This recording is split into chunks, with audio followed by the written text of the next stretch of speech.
Okay, so this is my message of a few minutes for peace today. I guess I've been thinking a lot about our culture of silence and our unwillingness to speak about the crimes of our leaders, the crimes of our governments, because of how it may affect our business, because it may affect our ability to travel, because it may affect our records. We might think if we speak out against the mass murderers who are also the leaders of our governments that we may end up being penalised in some way.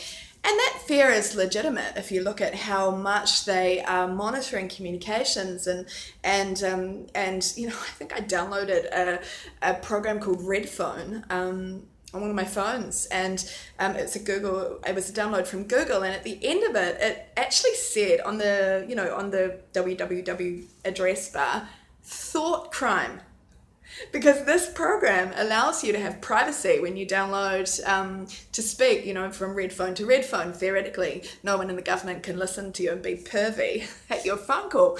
And it's a thought crime. That was amazing. Registered by Google as a thought crime. So this is a legitimate fear. However, obviously it's not a fear that I have because I refuse to stay silent anymore. I refuse to stay silent when I know that there are so many women and children and men and I always say that last conveniently. But there are so many families, there are so many people being murdered by our government. So I think we need to differentiate between government and the leaders in power at the moment. Not all governments would be bad, although I'm personally not a believer of central governments. I think we need to decentralise and localise power because local leaders care about local people, so the tax budgets are going to be far more ethically spent, theoretically, far more creatively and innovatively spent, etc., etc. I think these guys who are running central governments are there as proxies for the military-industrial complex. They care about big business and money. It scared me yesterday when I was looking at who else might be making money off the combat aircrafts, or the different expenditure on war paraphernalia that the French are charging to the taxpayers right now. And of course it's the Dassault family. I probably say that completely wrong. I pronounce French words in all the wrong ways. When I go to order a coffee, half the time I order a lie down. Not very appropriate. But the Dassault family, or however you pronounce that name, I'm going to check. They're making money off the weapons of war that are bombing people to death every day. So I think that they are responsible. And I said yesterday, I think that they should shut down that part of their business in the name of peace for the world, in the name of peace and security for future generations, for the children. I know I laughed and laughed because I thought I'm sounding like this naive, optimistic, girly kind of woman, but I'm dead serious. It sounds very, very simple, but if these people were people of peace, they would do that. We don't need war machines that bomb people to death. If we're not intelligent enough to discuss with whoever is the leader of Syria, how we gain access to their resources that they want without going in and bombing the country to pieces and stealing it, then we're heading towards a permanent state of war because it's going to be country after country. So I guess, okay, but back to my point. I want to see more of my friends speaking out against this issue, There are people being murdered to death every day. We get on with our lives. After the Paris attacks, I did it. I was guilty of it. For a week, I said, a pitiless war against Syria. Holland's threatening a pitiless war against Syria, and the French people are saying nothing. Where are the protests in the streets, It's clear that people were shot in the back streets of Paris, Where I have my coffee every morning was one of the places.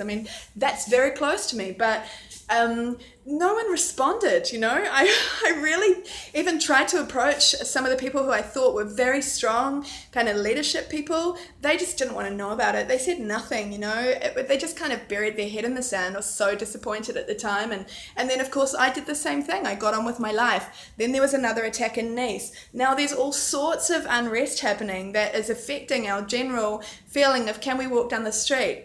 My neighbour yesterday, I go back to that, her little daughter didn't want to go out yesterday, it's like, it's a beautiful day, the sun's out, would you like to go to the beach? No, let's just stay at home, because 4 things have happened, including the major Nice attack, that have terrified her. How is this affecting our children? How can the Dassault family feel comfortable with that changing culture in France? How can they continue to profit off that? Why don't they lead the world in peace and shut down their combat aircraft and aircraft production and make a statement about it?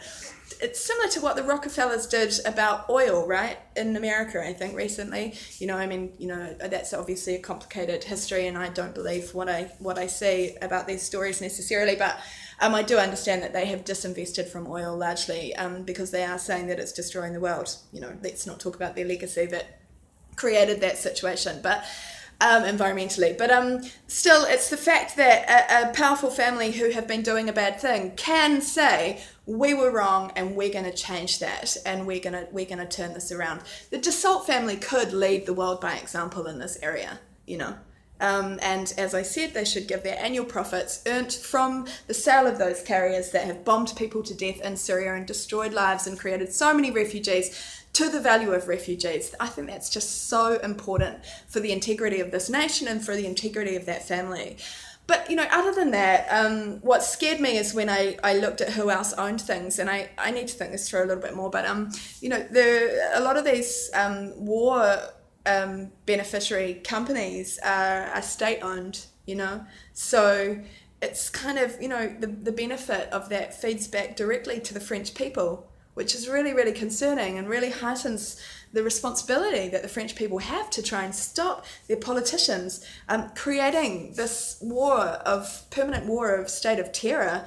Assad is not going to fall without a full force conflict between, I don't know, is it a Russia, China, Assad and their allies versus Turkey, America, the US, the UK, Germany, Saudi, who's in there with what insurgent groups. It's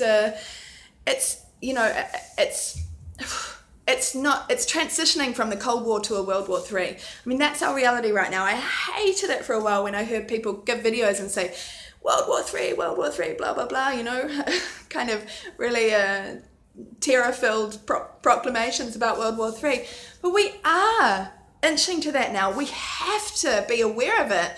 When you see it edging towards that on our streets, and that these local terror attacks, some of which are so clearly set up, are provoking that thirst for war and that story that we must get rid of the insurgents when our governments are funding half of them. It's heading towards one direction, and that is a full-scale war, surely ground force troops. What I thought about recently is the Vice connection. I think I watched one of their videos and it said with ISIS, on the road with ISIS, and it said the road to Damascus. Now, I watched a video of someone I follow on Facebook, Vanessa. I won't say your last name, I need to check how to pronounce it. She was in Damascus yesterday and she filmed Damascus, and the city is still standing. It's beautiful. Oh my God, it was so lovely to see people living a normal life, except not, because they know their neighbouring cities are being absolutely destroyed by bombs, and they must live in absolute fear that that's about to happen to Damascus. And I thought of this. Why is Vice making ISIS into a super brand? That's so irresponsible. Shane, have you ever listened to this video? I sat next to you at that dinner, at that lunch recently with Ban Ki-moon. I met you last year, and I told you about my Arctic legal case to stop the Shell directors drilling the Arctic, which after I filed with the International Court and after it was registered, Shell obviously stopped to drill the Arctic, so it may have been helpful. You didn't respond to that, obviously, although I really thought you would, because you're known for wanting to protect the Arctic, and maybe there's a reason, but I want to know why you're helping build the world's greatest super brand of mass murder and rape and destruction by giving it television airtime. Then you're meeting with Obama. Your internet aspect of your business are building Clinton's website campaign for her presidential campaign. Those relationships to me feel really, really uncomfortable.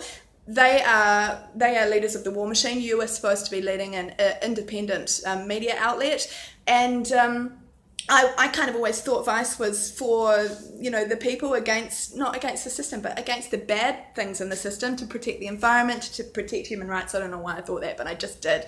I obviously don't really think that anymore, because I think that you are so closely working with an administration that is provoking war, and then you're out building this super brand that helps them to gain access to these countries to provoke more war. I just, I have questions about that. Not going to jump to too many conclusions, but it feels uncomfortable. But I mean, that's the other thing. Okay, so we're afraid to talk about it. What media outlets are representing what interests to create what outcomes? What can we trust anymore? It's very disturbing. But I come back to the simple message.